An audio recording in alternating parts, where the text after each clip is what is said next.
From the view of the average user, sending an email can seem a simple process. You write your message, add an address, and press send, and if by magic the intended recipient receives the message. Only if it was that easy. In reality, sending your message into the communication cloud is an extremely difficult process. So how does email really work? Before the email can be sent, the sender must create an email in an email account such as Outlook, Yahoo, or Hotmail, which is known as their Mail User Agent, or MUA. Once composed, the user presses send on the MUA.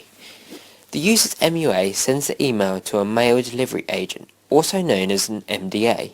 The MDA accepts the email, then routes it to the local mailbox if the recipient is located on a local area network. However, if the mail is to be sent on a wider area network, it is likely that the email will be forwarded to a network cloud, such as the Internet. This cloud may use multiple mail servers, DNS servers, and routers in order to direct the email to where it needs to be.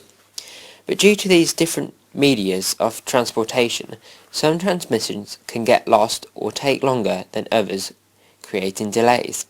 In order to prevent these delays in transmission, the emails have to be properly encapsulated with domain name systems, DNSs, IP address and sequence numbers, so that other mail transfer agents, also known as MTAs, in the network cloud are able to pass on the email in the right direction.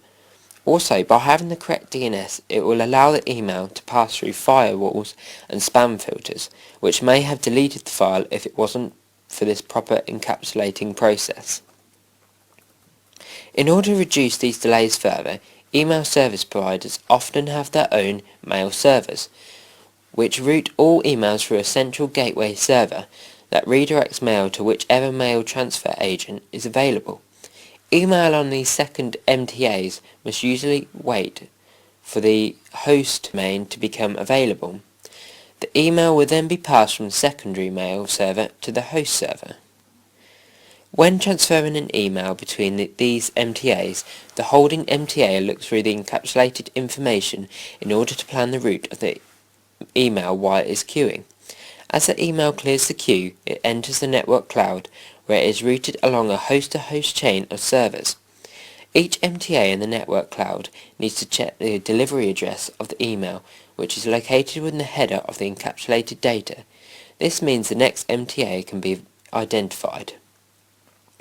The exact route depends partly on server availability and mostly on which MTA can be found to accept email for the domain specified in the address.